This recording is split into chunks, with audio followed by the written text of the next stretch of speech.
Hold on, wait a minute. I can't see anything. Wait a minute.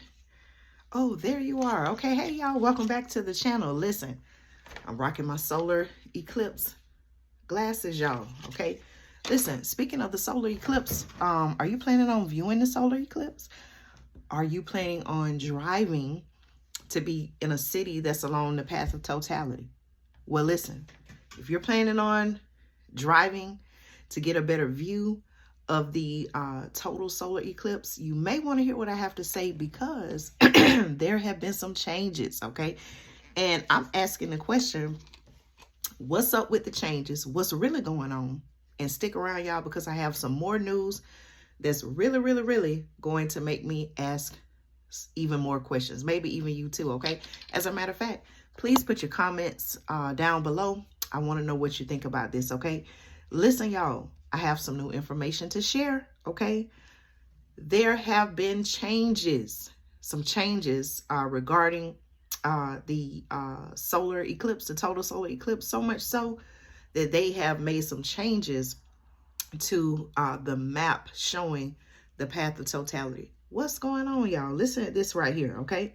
According to my sources, the path of totality for the upcoming April 8th solar eclipse has shifted once more.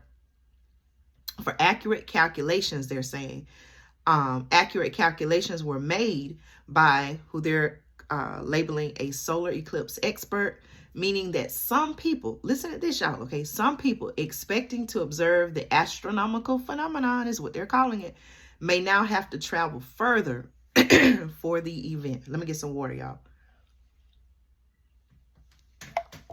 And so, like I shared in another video, you know, people have been preparing for years for this event, okay? So much so that some people have booked hotels, they may have booked flights, they may have, you know, made hotel accommodations, travel accommodations. And all of a sudden, these people are scrambling, having to make changes as well, okay? On Monday, April 8th, if you're not aware, the moon will be positioned so that the entire disk of the sun, my sources say, will be blocked in several states, sending millions of people into darkness during the early afternoon. Okay, now the path of totality, according to my sources, will start in Mexico and extend across Texas, Oklahoma, Arkansas, Missouri, Illinois, Indiana, Ohio, New York, Pennsylvania, Vermont, New Hampshire, and Maine before heading over the North Atlantic, okay? Now, the total solar eclipse, of course, is expected to draw crowds from around the nation as people head to areas in the path of totality to witness the eclipse. Meanwhile, officials across the country have voiced concerns about stretched public safety resources and what's being referred to as, and I quote, an enormous strain on local hospitals and congested roadways, okay? At least 4 states, y'all, at least 4 states are even urging their residents, okay, the members of the local communities who stay there, whose homes are there, they have urged them, and we've talked about it on the channel, y'all, what's really going on, right? To stock up on groceries, gas, and even to fill medical prescriptions, y'all, okay, in the days leading up to the eclipse, as it is expected that traffic could overwhelm local roads. Again, y'all, I'm asking the question, what's really going on? What are people really expecting to happen on this particular day, okay? Now, there are even some worries, okay? There are even some concerns about eclipse visibility within the path of totality, that there could be some cloud cover that could block the total solar eclipse. But now people have something else to worry about, okay? Some maps they viewed may not even be correct. So I'm asking the question, why have they changed the map, okay? Why have they changed the map? Why do you think they have changed these maps, okay? Multiple maps now depicting the solar eclipse path of totality have been published in the months and even years preceding the event, okay? They're even on NASA, okay? On NASA, I believe it's NASA. If you just type in NASA, NASA, it'll pull up the website. You can look at maps there. There have been maps online, so that I know to be true. But listen, just a week before the event, okay, eclipse calculations expert John Irwin made calculations that resulted in a slight but significant change to the map. Many locations now, okay, previously expected to be within the path of totality are now just outside of it, okay, whereas others that weren't expected to be included now are. What y'all think about that, y'all? Okay, again, why did they change the map? Now they've had years. Now, okay, you may say, well, Andrea, we can't really predict the weather or forecast the weather. Again, I'm thinking about 2017, y'all, okay? And I was outside for the total solar eclipse, and I'm just thinking about, I didn't hear all of this leading up to the 2017 total, I can't talk, y'all, sorry. I did not remember hearing all of this talk, buying groceries, stocking up on groceries, stocking up on this, stocking up on that, schools closing. I wasn't aware of that back in 2017, not in my area. Did you hear about all these different things, declaring states of emergencies, warnings of, chemicals being sprayed in the air? Oh my goodness, you haven't heard about that? There are legitimate concerns that there will be chemicals sprayed in the air. Y'all don't know about that? Stick around, y'all. I'm gonna have to cover that in another video. But listen, and maybe they did change the map back then. I don't know, but why now, within a week of this happening, are they making changes to the map showing the path of totality? Okay, I'm asking the question. Let me know your thoughts. All right, listen. Now, they're saying that this person, John Irwin's map, tries to represent reality more closely than other maps. The eclipse map did not really change. It is just computed in a more accurate way. Okay, that's according to a spokesperson from Basilian Elements, which published the map, and who told Newsweek. Okay, John Irwin, and I quote, John Irwin's eclipse map is computed using a value of the eclipse solar radius slightly larger than the traditional value, and it accounts for the topography of both the lunar limb and of Earth. Okay, I gotta maybe go back and review my science, because I really don't know what they're talking about here, but maybe you can offer some more insight in the chat. Okay, the lunar limb, they're saying, is not smooth, but it has a complex profile with mountains and valleys. Okay, now other eclipse maps, they're saying, use the traditional eclipse solar radius, and the eclipse path limits they depict usually do not account for the topography of the lunar limb. Recent experimental, they went on to say, and I quote, recent experimental determinations support a value slightly larger than the traditional value, and John Irwin's map uses its most likely value. Okay, that's what they're saying, y'all. That's the reason that they're using. Again, I'm asking the question, why are they changing the map of the path of totality for this upcoming April 8th total solar eclipse? I want to know your thoughts. Please comment below, okay? Now, even to make it even more confusing, listen to this. However, a spokesperson for NASA told Newsweek that NASA's eclipse predictions haven't changed, but said that the size of the sun in prediction maps may cause discrepancies. The size of the sun, don't they know the size of the sun? Like, haven't there been predictions and calculations? Why all of a sudden now, when more and more people are catching on to what could potentially happen, why are they making some changes? Am I the only one that's like, okay, what's really going on? Y'all let me know your thoughts, okay? This is pretty concerning. Now, to throw in another loop with all of this, right? Okay, I just explained to you how they now have changed the maps, right, showing the path of totality. Listen at what else they're doing, and I'm really asking questions about this, okay? NASA, on this same day, y'all, on April 8th, 2024, coming up this Monday, NASA has announced, okay, they have a plan to launch what's called sounding rockets into the moon shadow during the solar eclipse. Now, why do they want to do that? I'm going to say it again, y'all. NASA, okay, NASA is planning to launch sounding rockets. What is that? Okay, I'm going to give you some information. NASA is planning to launch sounding rockets into the moon shadow during the solar eclipse. Why do they want to do that? Is this one big experiment? Oh, Andrea, you better be quiet on this, okay? I want to keep my channel, y'all. Listen, is this one big experiment?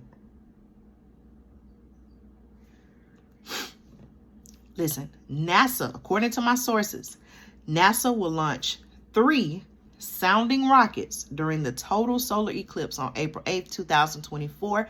You may say, well, Andrea, where are you getting your source? This particular information about the rocket launch, this is on NASA's website. Okay, so they're telling us what they plan to do. I'm reading, it's science.nasa.gov. Okay, NASA to launch sounding rockets into the moon's shadow during the solar eclipse. All right, this is what NASA is telling us. Listen, y'all, and I want to know your thoughts. Okay, NASA will launch 3 sounding rockets during the total solar eclipse on April 8, 2024 to study how Earth's upper atmosphere is affected when sunlight momentarily dims over a portion of the planet. I wonder why they're doing that, y'all. Now listen, I'm going to say that again. Just think about what I just said, y'all. NASA will launch 3 sounding rockets during the total solar eclipse on April 8, 2024 to study how Earth's upper atmosphere is affected when sunlight momentarily dims over a portion of the planet. They want to study how Earth's upper atmosphere is affected when sunlight momentarily dims over a portion of the planet. Hold on just a minute. I gotta step away just a second. They want to study how the Earth's atmosphere is affected.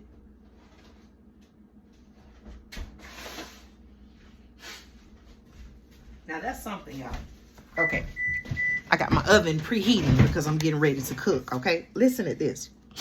According to the atmospheric perturbations around eclipse path, or the APEP, you can research that.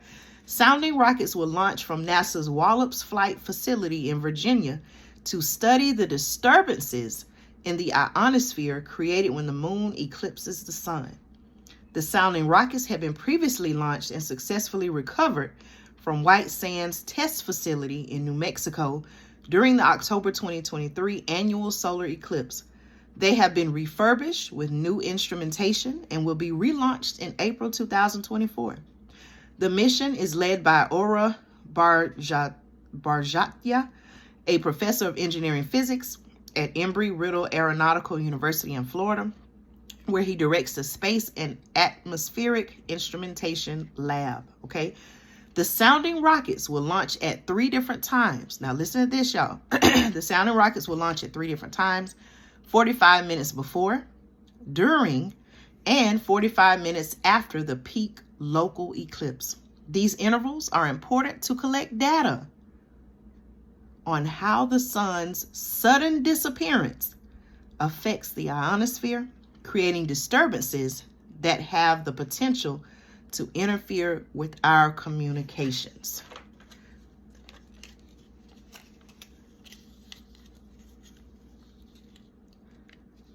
Oh my goodness, y'all, what's really going on? Why do they want to do all this? Is this one big experiment? Why do they want to know all of this information? What are they planning? But y'all remember, I did a video and I told you that the White House, our government, was looking at plans to block the sun.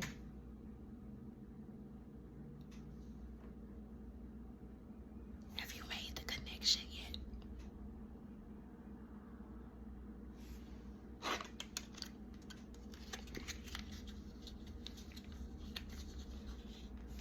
What's really going on, y'all? What are they really expecting to happen on this day? What are they not telling us? It's something that they are not telling us.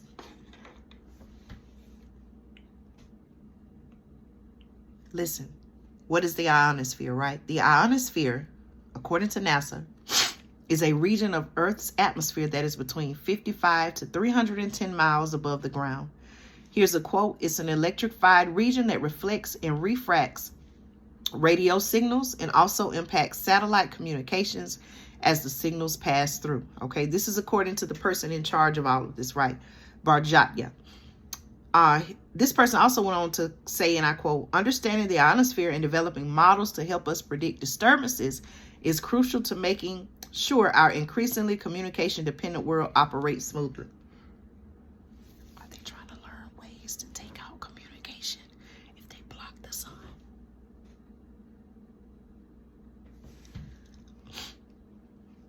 Listen, y'all. It's pretty concerning, everything that's going on, y'all.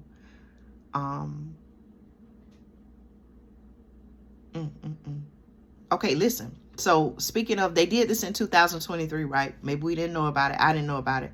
So when the sounding rockets launched during the 2023 annular solar eclipse, scientists saw a sharp reduction in the density of charged particles as the annual eclipse shadow passed over the atmosphere. Okay, here's a quote. We saw the perturbations capable of affecting radio communications in the second and third rockets, but not during the first rocket that was before peak local eclipse. Okay, this person also went on to say, Barjatya went on to say, and I quote, we are super excited to relaunch them during the total eclipse to see if the same perturbations start at the same altitude and if their magnitude and scale remain the same. Okay, the next total solar eclipse, according to NASA, over the contiguous, the next total solar eclipse over the contiguous U.S. is not until 2044. So these experiments are a rare opportunity for scientists to collect crucial data. Remember, I was telling y'all about these significant years, what, 2030, 2050. The year 2044 is ahead of 2050. Oh my goodness, y'all. Okay. They're going to have a live stream if you, for whatever reason, you don't want to be outside during this. There will be a live stream on NASA's website as well as their YouTube page. They're saying NASA will also have an official broadcast. Y'all, what you think about this news? They're not really telling us about it, y'all. I want to know your thoughts, okay? Thanks so much for subscribing and supporting me here on Andrea Speaks TV. I'm asking the question, what's really going on, okay? Y'all take care.